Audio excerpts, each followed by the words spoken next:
Dear brothers and sisters, we have heard in the gospel passage today a very interesting miracle.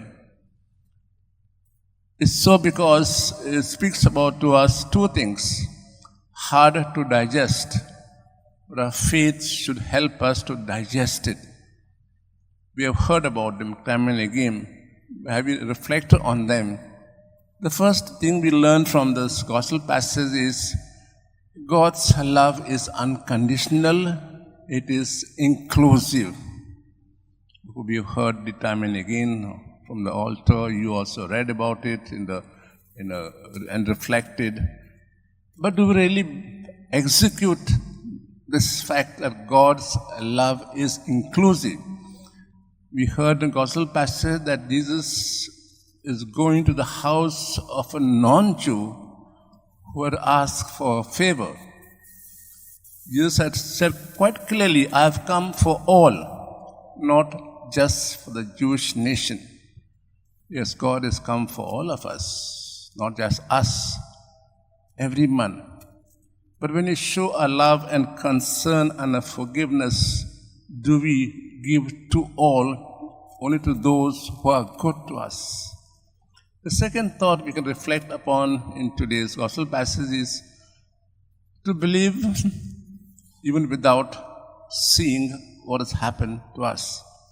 Jesus said in John's gospel much later on, blessed are those who have not seen and yet believe. Here we find this quite clear in the gospel passage. The centurion believes, even though Jesus has not come to his house to heal the slave. He believes that. And Luke doesn't tell us that Jesus went to the house and healed personally the slave. We heard at the end that centurion's slave had recovered fully. It's all because of the faith of this man who is a non-Jew.